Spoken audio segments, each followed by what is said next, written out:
RT is sitting down with Luke Rudkowski, American activist, journalist, and the founder of the organization We Are Change. Luke, thanks for sitting down with us today.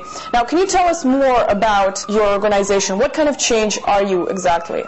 We Are Change is a grassroots, bottom-up organization that talks about real issues that the mainstream media never even wants to touch or deal with. We are activist journalists going out there asking the hard questions to journalists, corporations, big banks that the mainstream media never even dares to ask, and we get amazing reactions. We put those videos out on the internet, and people get to see true, unedited, real journalism without no corporate sponsors. What are the hard questions? Well, we go up to members of the secretive elite Bilderberg group, and we ask them, we shake their hands, and we ask, can you please tell us what happens when you meet with the world's elites in banking, media, corporations, and government all around the world in secret?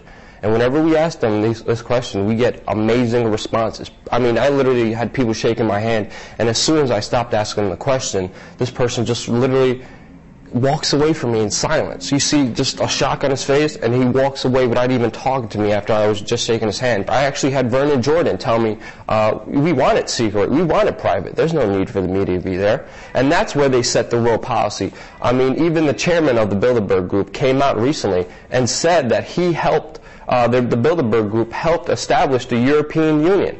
And then these people are going to tell me that they don't establish policy. We keep putting them on record. And we get many important things on the record. We confront politicians about the truth behind 9/11. Our confrontation with Senator Joe Biden went viral all over the internet because we asked him what he was doing with the financer of Muhammad Atta before 9/11, after 9/11, and even on the day of 9/11 when he met with Pakistani chief of the ISI, Mahatma Ahmed, who financed Muhammad Atta and wired $100,000 to him. We asked him, why were you meeting with the financer of Muhammad Atta, days within 9/11? And he told me, there's diplomatic immunity. We didn't arrest Khrushchev when he came here. But I'm like, this is the hijacker. Osama bin Laden is still free. You know what he told me? He said, get a life, kid. Get out of here. I mean, our work is amazing because we put people on record, and they knowingly lie to us. And we have the documents, we have the sources, we have the video that prove that these people are lying to us. Lying to us. These politicians are lying to us. We confronted hundreds of politicians, even celebrities, and who give us endorsements and support us in what we're doing. But it's key to go out there as real journalists and ask the questions that the mainstream media is not asking. And they're not asking real questions.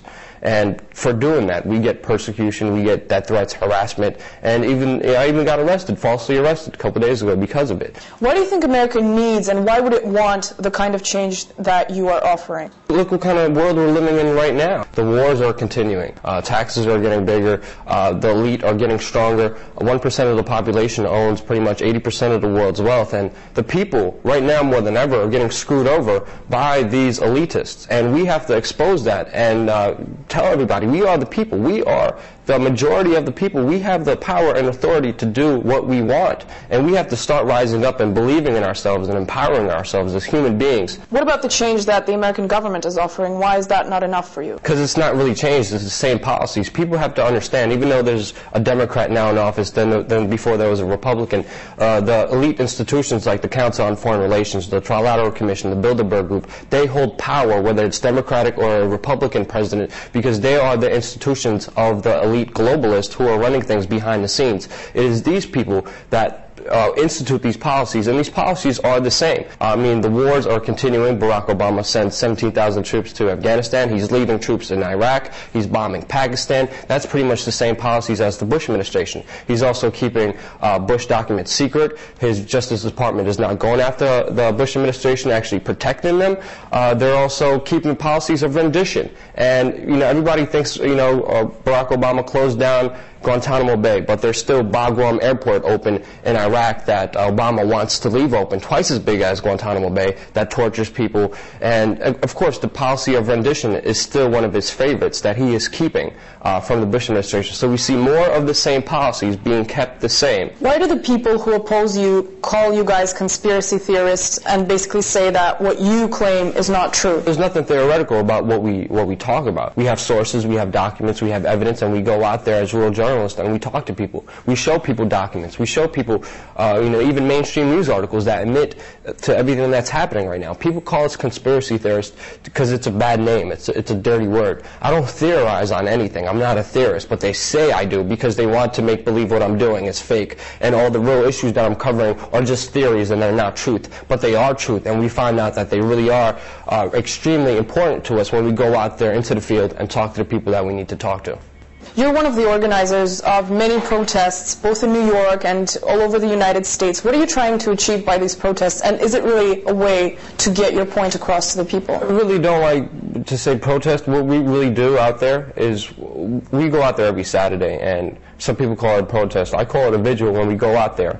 And we have 5,000 flyers, and we have hundreds of DVDs, and we give those out for free to the people, and we talk to people. That is way more important than holding a protest and screaming to each other, holding signs to each other, and we talk to people. We ask them what do they think, and do they know about this, and we show them the documents. We show them we give them pamphlets and DVDs so they can watch home and make up their own mind. You were recently arrested for allegedly trying to question the mayor of New York. What happened there exactly? Why were you arrested? Well, I actually went out to an event that Mayor Bloomberg was doing. Mayor Bloomberg knows me well, very well, because within the last couple of months he actually said if I left him alone, he would help support the 9/11 first responders, all those heroes who are sick and dying. I laid off of him. I stopped trying to interview him. I stopped asking the hard questions to him.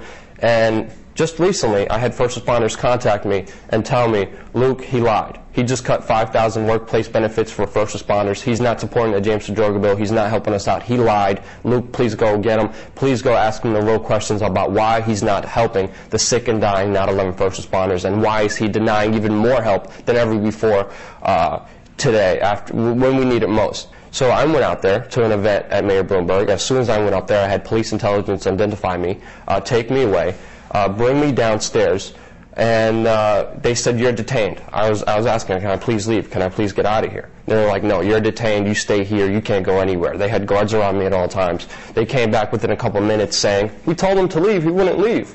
And then they arrested me. And then I spent Saturday and Sunday in the bookings. They kept all the video cameras that I had. Everything that happened, they are keeping the video cameras. They're keeping the evidence of what happened that day as criminal evidence. So I don't even have my cameras with me today. My friends who came and were filming me getting arrested, just filming me getting arrested, they were also arrested for criminal trespassing. So it was me and 3 of my friends who are now facing criminal trespassing charges for trying to go out there and ask Mayor Bloomberg a serious question about why is he not supporting real 9/11 heroes who are sick and dying from the government's lie on 9/11. You do a lot of work trying to bring the attention of the American public back to the events of 9/11. And I've personally witnessed a couple of your protests and a couple of your events, and I've seen people often get pretty aggressive about what you were saying and claiming. Why do you think that is? 9/11 is very emotional to many people. Many people were very affected by it. I was. But people don't understand. I mean, the mainstream media targets us as terrorists, as these crazy conspiracy theorists. These guys are crazy and loony. They don't know what they're talking about. But that's not what we're about, and people don't understand us.